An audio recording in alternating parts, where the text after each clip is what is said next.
Hello, and welcome back to Hedgehog Storytime, where I read my weird original fiction. The following story is part of the Mayhem Cerebrum project, linked to the playlist in the description below. Yes, you have to read them all. No, that is not a request. I promised. I've been promising for like 2 years. She's back. She's finally properly back. She's had an episode, but like that wasn't really an episode about Katya. That was an episode about Katya being sad. But now she's not sad as much. So without further ado, here is Katya Borozova and the Dreamer Eternal. When Simon DeWitt jerked up in bed during the wee hours just after midnight, he was drenched in a cold sweat. When one awakens from a dream such as this, one will often come back to oneself, rationalize one's experience, and try to fall back into more pleasant dreams. If one is particularly rattled, they may possibly read a book or acquire a warm beverage to calm one's nerves. Simon did none of these things. Instead, he threw the damp covers off, meandered in a half-conscious daze out of the bedroom, and in an almost morbid panic, grabbed his paints and brushes and threw himself in front of a half-finished canvas. A half an hour later, he was breathing just as hard as when he'd started and was now covered in paint. But the canvas was complete. What was on it made him shudder, but it was complete. He paced back and forth for a few minutes, trying to decide just what to do with it. Because the truth was, he had no idea what he'd just created. The thought crossed his mind to grab a lighter and simply burn the damn thing. And yet, a few minutes after that, he was throwing on his coat and, protecting it under his arm, was running out into the somewhat foggy night. But this was not a mad dash to nowhere. Simon knew exactly where he was going. Athane College. It was, of course, still the middle of the night, but maybe, just maybe, the person he was looking for might still be there. It was only a 5-minute walk to the campus from his apartment, but it felt like longer. He was still in a haze from the night's happening, and so the streets of Lowellham twisted and coiled around him, everything shimmering unnaturally from the mild condensation. Finally, his feet met the comforting squish of the green. He looked upwards and was delighted to see a light on in the window he was looking for. This particular building was very dark, and his footsteps echoed hollowly as he dashed down the halls. He paid it no mind, far too intent on not getting lost or falling over. He almost failed both of these goals on several occasions. Yet, in the end, panting, he found himself in front of the door he'd been looking for. The plaque screwed into the dark wood read Gerhard Engel, Professor of Archaeology. He knocked, maybe a little more desperately than he'd intended, and started for the doorknob even before he heard the grunt on the other side. Stumbling in, the interior was small and cluttered. There were so many books and charts that they spewed from the shelves and rested on every surface imaginable. That made it a little difficult to discern in the dim light just who it was behind the large desk. But one thing was clear. It wasn't the professor. Simon wheeled back towards the door, but no, he had entered the right room. "Can I help you?" The person behind the desk glanced up blearily. Now that she was looking directly at him, it was easier to tell that she was a petite woman with mousy brown hair, which she blew out of her eyes as she tried to get a better look at him. Sheepishly, Simon took a step into the room. "I'm looking for Professor Engel." Her expression turned a touch pitying as she saw the confusion that marred his face. "Sorry," she said. "You missed him by about this much. He just left for a dig in Egypt." Oh, that's... "I may be of some help," she offered. "I am his assistant, after all." He was having trouble placing her accent, which was not helping. Simon shook his head. "No, it's not about a class or anything. The last seminar visit I took was about, 3 semesters ago." She was clearly beginning to notice how out of sorts he was, for she sat up straighter, pity turning to worry. "Then what did you need?" "Help," he said simply, "with this." He nearly threw the painting onto the desk. It was making his skin crawl just holding it. The woman looked down at it for a moment, then turned her gaze back to him, frowning. "Sir, this paint is still wet." "I know. I just painted it." And you know this is the archaeology department, huh? I'm from the art history department, he tried to explain, but I know that no one's there this late, so I came here. Her frown deepened. I do not think you are understanding. I don't usually work with things newer than about 1,000 years old. She tried to slide the painting back to him, but he stopped her. Please, I just painted what I saw in a dream. He cringed, knowing that there was no way those words would change her mind. But when he opened his eyes, it was only to see her staring down at the painting again. What did you say your name was? I didn't. It's Simon. Simon DeWitt. Mr. DeWitt, how familiar are you with occultism? He shook his head. I have a passing acquaintance, I suppose, but not much more. Interesting, she muttered. These symbols here. And the colors. Green and purple. Her head shot back up suddenly, her expression entirely altered. With twinkling eyes, she grinned up at him. My name is Katya Borozova, she said. I believe I may be able to help you. When Simon next awoke, the sun streaming through the half-broken blinds, he wondered if the whole of last night hadn't simply been some extension of the same long, convoluted dream. Then he sat up and nearly toppled back over again. His head throbbed. It was in that very specific, sharp way that occurs when one acquires very little sleep. Blinking in the harsh sunlight, Simon fought against the knife repeatedly stabbing through his brain and tried to remember when and how he'd gotten back home. The entire series of events rested in such a haze that it was proving quite impossible to ascertain any sort of logical sense from them. He wasn't even quite sure who he'd spoken to. It hadn't been the professor, but beyond that. Simon stumbled out of the bedroom, hoping that maybe getting something in his slightly queasy stomach might help him remember. As it turned out, breakfast was not needed, as just beyond the door lied an undeniable reminder. In the middle of the old wooden floor, a young woman was squatting in front of a large assortment of books, papers, and canvases, in the center of which sat, of course, his half-an-hour nightmare piece. She didn't notice him for several seconds, before reaching to the side for a cup of coffee. Her gaze paused on his feet for just a second, then traveled slowly all the way up to his face. "Oh, you're awake," she said before turning immediately back to the sprawl. "I met your rat. At least I assumed he was supposed to be here." Sort of, was all Simon could really mutter as he racked his brain trying to remember why she was here. He was very sweet. What is his name? Bastard. The girl gasped, looking up at him. Why would you name him that way? She asked. He really is the sweetest rat. He let me kiss his little head. What? How? Simon frowned. All he ever does is bite me. She raised an eyebrow.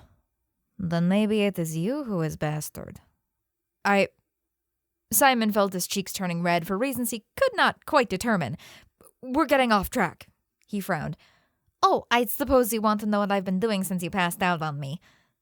Well, yes, but before that, he gulped, running a hand through his already tangled hair. I'm gonna be honest with you. Katya. Yes, Katya. Last night was, a bit of a panicked haze, and, what exactly happened? The other corner of her mouth raised as her smile grew a little more concerned. Right, I would be a little more worried, but last night you did look very not good. Thanks. I remember going to the professor's office, he prompted. Well, I looked it over, the painting, I mean, and I asked if there were any more like it. And I told you I had more at home. So I followed a complete stranger back to his apartment in the middle of the night. She giggled. Thank you for helping me carry the books, by the way. You are more able than you appear. He wanted to make some sort of comment, but she was clearly foreign. Maybe she didn't realize she was sort of insulting him. Plus, she was all the help he had. We worked for a little while, but you practically fell asleep on the floor, so I told you to go to bed, and you have been asleep for the last... She craned her neck around to look at the clock by the door. 4 hours? Simon was horrified. I left you alone for 4 hours? He'd be besides himself with anyone, but it was even worse that she was a young lady. But Katya just shrugged. I didn't really know this. This has all been so interesting. Right. All of this. Katya scooted to the side, and he sat down next to her. I'm going to ask you again while you are more coherent. Katya stared at him with almost caramel-colored eyes. You are sure you have no experience with occultism or ancient mythologies? I mean, I am in the art history department. He shrugged. I probably know a little more than the average person, but I usually study Enlightenment era pieces. Katya frowned down at the spread of materials. Then this is very strange. In what way? In many ways. She pointed to one of the smaller canvases. This one was mostly a splattering of letter-like symbols scrawled in his untidy hand. Do you have any idea what this script is? Simon shook his head. It's Enochian. She grinned. Then when he looked confused, it's apparently the language of the angels, but I'm pretty sure some alchemist just made it up. She pointed to another canvas. This one has what looks like hieroglyphics, and I think these thoughts might be constellations. These images here, I have no idea whether they're writing or just images, but the most striking one of all are the circles. The circles? They're all magic circles. All of your canvases feature them, and I've managed to find an origin for nearly every one, most from medieval manuscripts. She flipped through one of the old books laid out open on the ground and shoved it in his face. And indeed, there was a striking resemblance between the diagram in the leather tome and his hastily scrawled brushstrokes.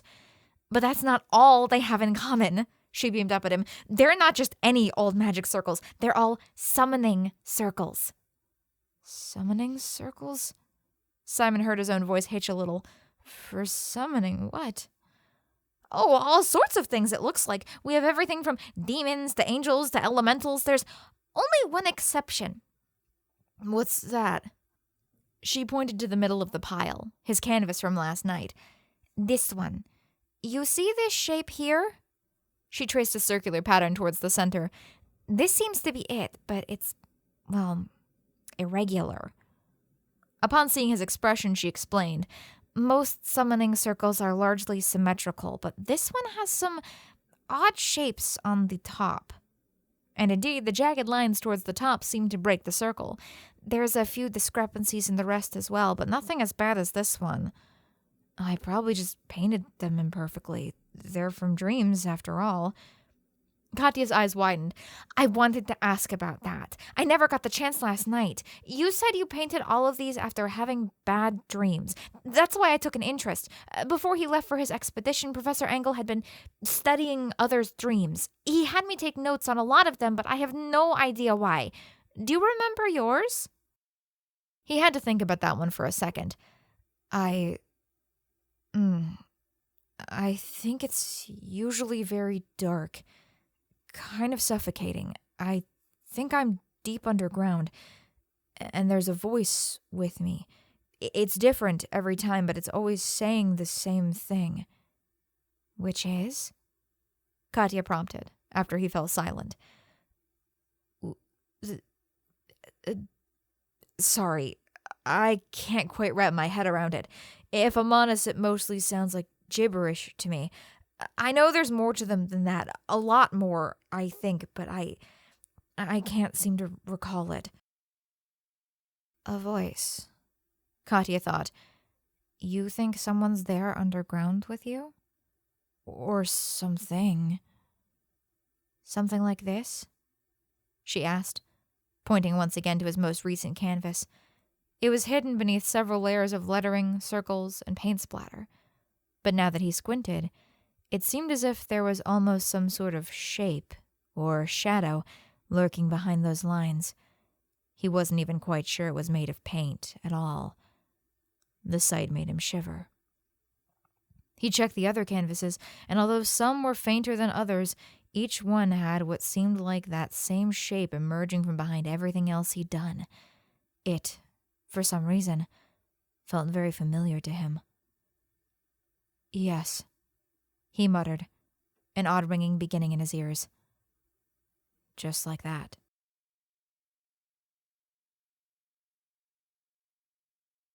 They worked, there on the floor, for several more hours, only taking a break to run back to Engel's office to retrieve some of his aforementioned dream documents. Simon held the book for Katya as she translated the Enochian and hieroglyphics, but it all mostly came out as gibberish. Still, she held on to the several sheets of paper they filled, just in case, she said. She was a very odd girl. Simon noted that right away, but there was almost something charming about her forwardness. It was calming, in a way. Girls usually made him so nervous. Maybe he was just finding it easier because they had something between them and weren't just trying to create conversation in a vacuum. However, as the sun began to dip a little in the sky, casting a nearly eerie orange pall over the city, they found themselves frustrated. After all their work, they had nearly nothing to show for it. "Well, I'm sorry I wasted your time," he sighed, but Katya just shrugged. "It gave me something interesting to do. I learned how to translate Enochian, which I'm sure will be very useful in the future, and the professor will be happy to have more data for his dream project. I will check on that, by the way." She glanced over at the box of papers that they still hadn't touched, which was sitting in the corner of the room. "But after all that, I could sure use a drink." "What are you—" "Right, you're foreign." "Foreign? What does—" Her eyes widened. "I forgot. No alcohol in this hellscape of a country. The tightwad police allows no fun to be had." Simon shrugged. "Well, the people in power right now think that, at least. But if you're really desperate, I might know a place." A small, mischievous smile broke out across her face. "I did not take you as the type to know a place." "What? Why not?" "Because you are a little dorky," she finally decided. "I may be a dork, but I'm also an artist," he insisted. "I think knowing a place is sort of a qualification for artistic deviancy." Her smile grew slightly lopsided. "Are you trying to impress me?" she asked. "I'll believe it when I see it." He was developing a pretty bad headache, most likely from the stress and lack of sleep, but she wasn't wrong. So they headed down the stairs and out of the rather old building. The East Bank streets were usually growing quiet at this time of the evening, and so it made for a rather peaceful walk. Here, closer to the river, the culture clash between the two halves of the city was a little less extreme, and the old buildings were lopsided and crumbling, even though all of them were less than 100 years old. Many of the college's students resided in this neighborhood, as rent was cheaper and within walking distance of the campus. That also meant it was the most likely place this side of the city to find some fun. Although even Simon had to admit that from the outside, Miss O'Reilly's tea shop did not look all that fun. It was the sort of place old ladies occupied to trade the latest gossip. Unassuming outside, quiche inside, but that made it the perfect place to hide booze, didn't it? Plus, Miss O'Reilly was a member of the IRA, so she had to hide more than just some booze anyway. "Hello there, Simon, love." She gave a little furtive smile at him as they entered. "The usual, I take it?" He nodded, and Katya looked impressed when stooped, shawled Miss O'Reilly didn't even blink at her presence. She didn't know that the old Irishwoman just made it a policy to not ask questions. She led them to the door behind the counter and shut it gently behind them. Beyond, the atmosphere was very different. The lights were low, and a thin haze of smoke pooled up towards the ceiling. Scratchy jazz played from a record somewhere, which was more than enough to fill the small space. Besides the two booths shoved in the corner, the bar was the main piece of furniture and dominated the room. The wood of the counter was dark, almost black in the dim light. The man at the bar looked up as they entered, slightly silhouetted by the lights illuminating the liquor display behind him. "Welcome to the Smiling Goat." He grinned pleasantly, his round spectacles shining in the dark. "Hey, Cowell." Simon waved and sat down at the bar. Katya followed suit. She didn't want to look like she'd never been in a bar before. "Oh, this is Katya." Simon gestured to her as the bartender, Cowell, looked over quizzically. "She's at Athene, too, over in the archaeology department. She's been helping me with a project." "Charmed." There was something about Cowell's grin that rubbed her the wrong way. "I own the joint, as you Americans might say." "Don't lump me in with them," Katya grumbled. "Ah, forgive me. Didn't realize you were also from across the pond. Russia, maybe?" "That's right." She was a little surprised. Most didn't clock it immediately. "Well, I suppose you want vodka then, or is that rude of me?" Katya rolled her eyes. At herself, not him. "No, you nailed it on the head. The cheap stuff, please. I need a good burn." "I'll just have a beer, thanks." Simon added when Cal glanced back over to him. You still got that good stuff from Chicago? Nearly out, but there's a little left. After saluting playfully, Cal turned back to the bar. So you seem to be a, regular here, Katya observed. Now that there was nothing between them, conversation was proving a little more difficult. He shrugged. Sometimes, with friends.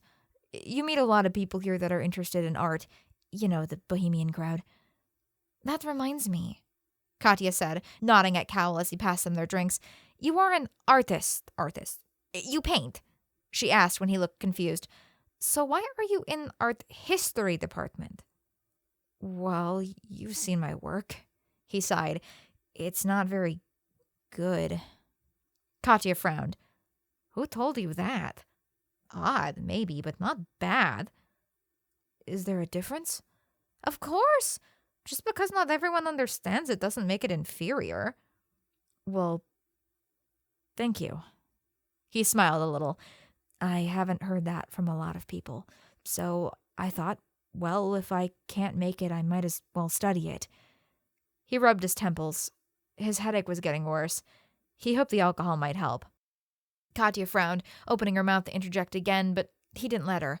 His face was growing a little too red the more they talked about him. And what about you? He asked instead. Russia, was it? You're a long way from home. You're not wrong about that. She smiled, nearly mysteriously. I didn't necessarily get along very well back home, so I came here. Oh, that's right. I heard things have been kind of loony since the revolution. Oh, right. Of course. If I'm honest, I haven't lived in Russia since before the revolution, but I don't like to think about that much. What I've been doing here is much more interesting. You've been working with Professor Engel, right? His eyes were beginning to glaze over a bit, but Katya didn't really notice. Oh, yes, she said. I only had a few credits left, and, well, I don't really have anything to do after school, so he offered to make me his assistant, and we'll see where that leads. He's really studying some very interesting things. That's why he's in Egypt right now. There's been a tomb recently found for one of the founding members of some sort of cult, and... Simon, are you all right? Clearly, he was not all right. His cheeks, previously bright red, had over the past minute grown exceptionally pale. He'd been blinking repeatedly, and as she closed the distance between them, concerned, he began swaying on his chair. I'm just a little light-headed. He tried to stand, but much to both Katya and Cowell's shock, Simon's head abruptly hit the counter. Katya's gaze shot over to Cowell, who looked just as surprised as she was. Even he's not that much of a lightweight. But before they could so much as blink, Simon started twitching. The twitches near immediately increased in pace until he was practically convulsing on the counter. Cowell ran around, and together they grabbed him as best they could, if only to try to prevent him from hurting himself. He flopped nearly as much as a caught fish. We have to get him to a doctor, Katya insisted. I have no idea what's happening right now. I can call, Cowell said. Let's get him back to his apartment. Yet as the two began to drag him towards the door, Katya nearly dropped him. Hedgehog, he mumbled incoherently. Het is fit. A sinking feeling began worming its way through her gut. At this very moment, there was no way to be sure, but as he continued mumbling incoherencies, she couldn't help noticing that the nonsense nearly resembled the gibberish they decoded from his paintings just this morning.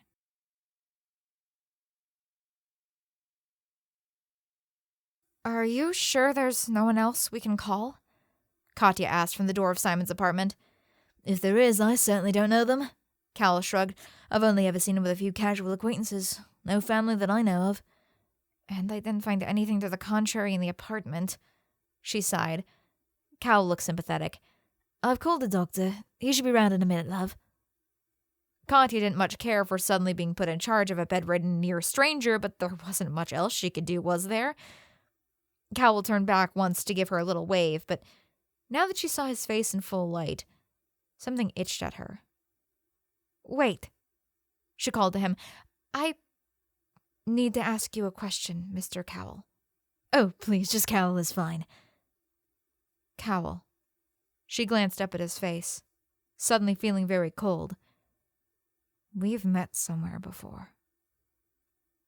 It wasn't a question, and Cowell didn't seem to take it as one.